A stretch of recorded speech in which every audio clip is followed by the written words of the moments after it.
안녕하세요, 시청자 여러분. 이제 어느덧 9월이 됩니다.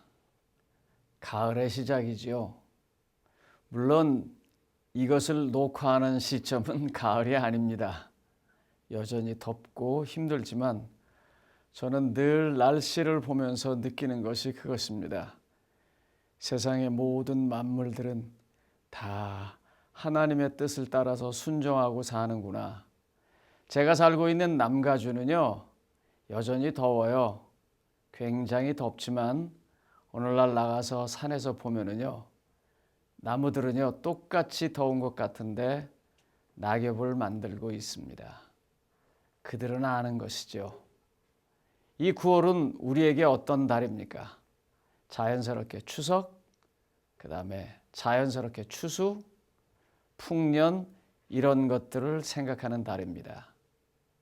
저는 마태복음 13장에 나와 있는 씨 뿌리는 비유를 9월 한 달 동안 함께 생각하고 하나님의 말씀을 찾아서 축복을 얻으려 합니다. 함께 나눠 많은 분들에게 하나님의 구원이 있기를 바라면서 이 방송을 준비했습니다. 씨 뿌리는 비유 그거 다 알지요, 그죠?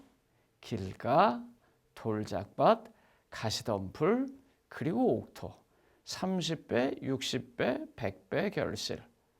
아마 성경에서 대부분의 사람들이 잘 알고 계신 내용 중에 가장 유명한 것 중 하나가 이게 아닐까 싶습니다.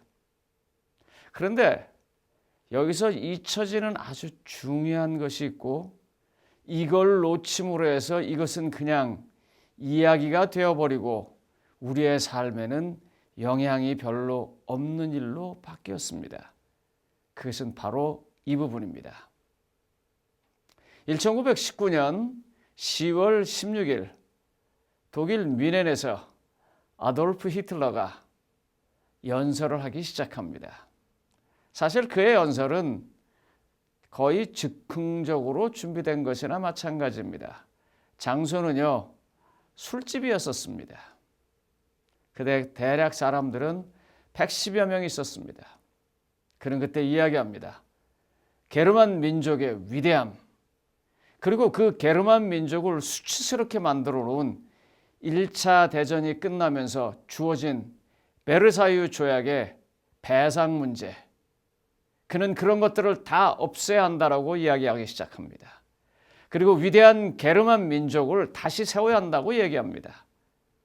그의 반세마이트적인, 반유대적인 연설은 계속돼서 그는 심지어 이런 말까지 합니다. 모든 유대인들은 다 기생충이고 이 땅에서 영원히 없어져야 한다고 말입니다. 그걸 시발점으로 해서 소위 나치스 정권이 들어서기 시작합니다. 보통 지도자들은 이렇게 말합니다. 미국 먼저, 위대한 미국. 이런 식으로요. 보통 사람의 국가, 산업화, 민주주의 이렇게 말하면서 시작합니다. 그런데 반해서 예수님은요, 나는 씨 뿌리러 온 사람이라고 말합니다. 이 말은 예수님께서 산상보훈을 통해서 소위 말하는 세상을 향해서 하나님 나라를 선포하시면서 한 일의 구체적인 설명입니다. 마음이 가난한 자는 복이 있다라고 말하는 그 하나님의 나라가 어떻게 이루어지냐면 내가 와서 씨를 뿌렸기 때문에 이루어진다라고 말하고 있는 것입니다. 이상하지 않습니까? 씨를 뿌려보신 분은 아실 것입니다. 어린 시절에 이 유리컵에다 씨를 뿌리고 이제 뭘 보냐면 뿌리가 자라는 것을 봅니다. 매일 들여다봐도 전혀 변화가 있는 것 같지 않아요. 그러다가 이제 관심을 잃어버리고 일주일, 2주일 뒤에 보게 되면은요, 양파 밑에서 나오는 큰 뿌리를 보게 되고 내가 심어놓은 콩 밑에서 나오는 뿌리를 보게 되고 떡잎을 보게 됩니다. 예수님은요, 그렇게 씨 뿌리러 온 사람이라고 말하고 있습니다. 씨를 뿌려서 그 씨가 감추어지는 것, 씨를 뿌려서 그 씨가 죽어 썩어가는 것, 그러나 씨를 뿌려서 그 씨에서부터 새로운 생명이 일어나는 일을 위해서 예수님은 오셨다고 말씀하신 것입니다.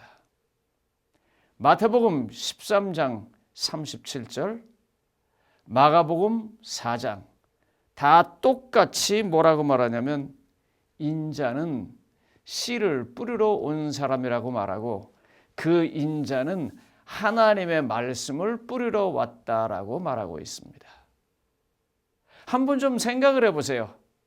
이제 선거에 이기고 아니면 어떤 형태로든지 소위 그에게 총 리더가 되는 권력이 주어졌어요. 그리고 이제 그의 공동체를 그것이 나라이든 어떤 단체든 이끌어가는데 그가 뭐라고 말해요? 나는 씨를 뿌리러 왔다고요.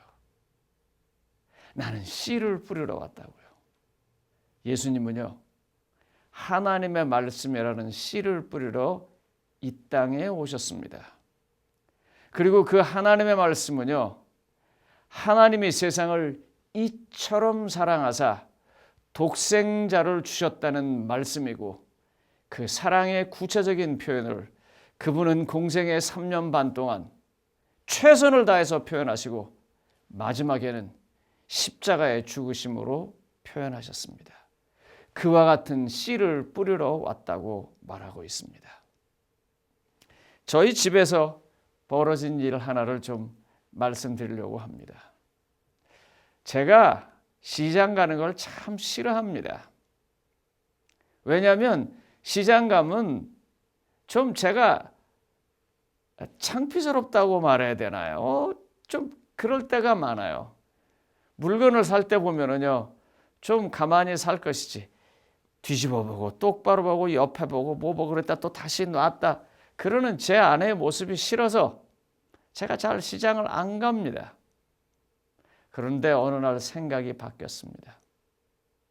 가만히 보니까 최선을 다해서 준비해서 그것으로 가족들을 먹여 살리는 아내를 본 것입니다.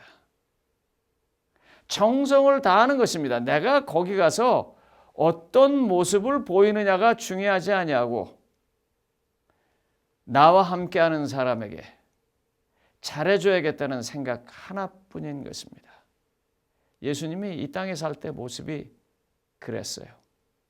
한 번은 집에서 이런 일이 있었습니다. 쓰레기를 버리고 오다가 쓰레기통에 좀 지저분한 게 있어서 물로 닦아서 버리려고 하니까 갑자기 집사람이 여보 거기다 버리지 마세요 그래요. 그래서 왜? 그랬더니 저쪽에다 버리라는 거예요. 그쪽은 야채를 심었고 그 야채에는 좋지 않은 물이 들어가면 안 된다는 거예요. 여러분 성경절 하나 보시겠습니까?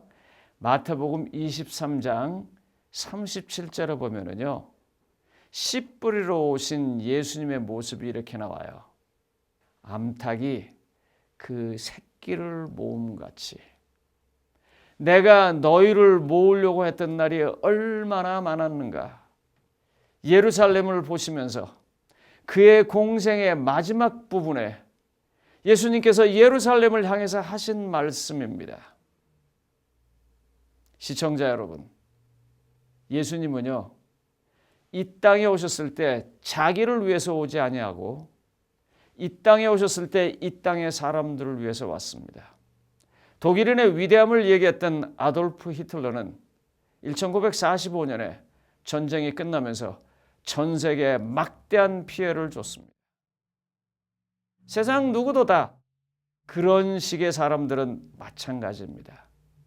그런데 반해서 예수님은요, 정말 암탉이 그 새끼를 모음같이 인류를 구원하기 위해서 사셨기 때문에 아직도 너무나 많은 사람들이 예수님을 믿고 비록 예수님을 믿어 교회 다니지는 않는다 할지라도 예수님의 사랑 앞에서는 머리를 숙이고 겸손하며 마음을 진지하게 먹는 것 아니겠습니까?